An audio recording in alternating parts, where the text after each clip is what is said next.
দাদা যান, আমার 3 পুত্রকে আবার খবর দাও তো, আসল কথাটাই বলতে ভুলে গেছি।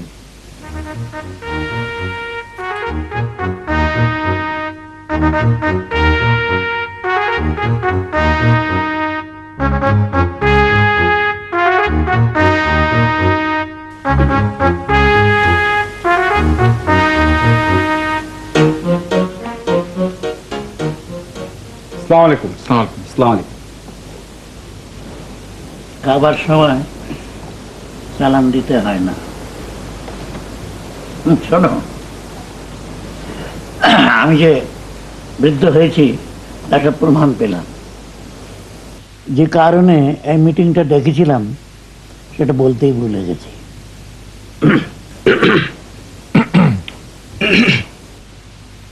মৃত্যুর আগে আসল যে কাজটা আমি করে যেতে চাই সেটা হচ্ছে আমার 2 নাতনির বিয়ে দিতে চাই। বিয়ে দিতে চান? বাচ্চা 2 মেয়ে? তোদের মাকে আমি যখন বিয়ে করি তখন তার বয়স ছিল মাত্র 12, কঙ্কা এখন 18, তিতলি 19। আমি জানি বয়সটা একটু কম, কিন্তু তোদের বলতে আমি ভরসা রাখতে পারছি না। ভরসা থাকার কথাও নয়। একই দিনে 2 বোনের বিয়ে হবে। তিতলি কঙ্কাকে এখন কিছু জানাবার দরকার নেই, ওরা আপসেট হয়ে যেতে পারে। সব ঠিকঠাক হয়ে যাবার পরে জানালেই চলবে। তুই হাত তুলেছিস কেন আবার? আমার ধারণা অতিরিক্ত মৃত্যু চিন্তা আপনার লজিককে এলোমেলো করে দিয়েছে। মস্তিষ্কের যে দিকটা লজিককে কন্ট্রোল করে সেই দিকটা মানে সেরিব্রাল কর্টেক্স বড় বেশি চাপের উপরে পড়েছে। আপনার মৃত্যু ভয় দূর করতে পারলেই আপনি তিতলি এবং কঙ্কার বিয়ের কথা ভুলে যাবেন। তো এখান থেকে বেরিয়ে যা। জামিল, টেলিফোনটা নিয়ে আয়, আমার কাছে কয়েকজন ভালো পাত্রের সন্ধান আছে।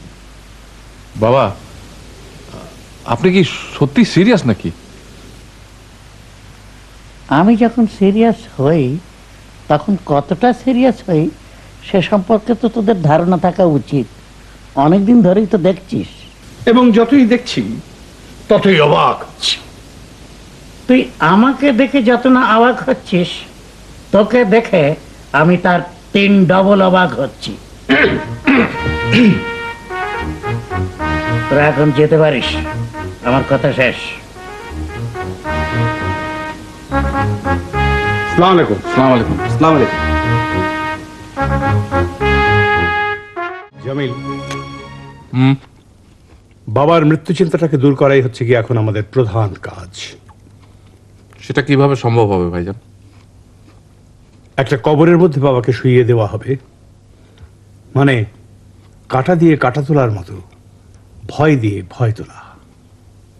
বাবাকে কবরে নামিয়ে দিবেন? সেটা সম্ভব নয় বলেই তো আমি এখন বিকল্প চিন্তা করছি।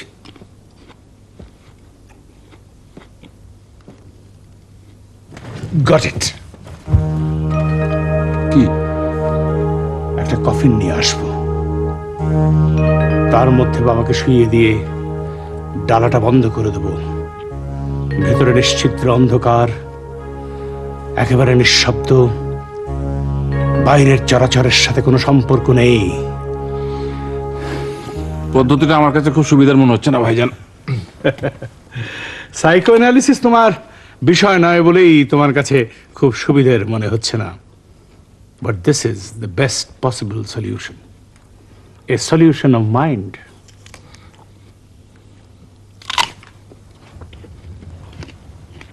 চলো বেরোনো যাক। কোথায় চলবো? চলো দেখি কফিন পাওয়া যায় কি না। সত্যি সত্যি কফিন আনবো? জামিল, মিথ্যা মিথ্যি কোনো কর্মকাণ্ডে আমি বিশ্বাস করি না।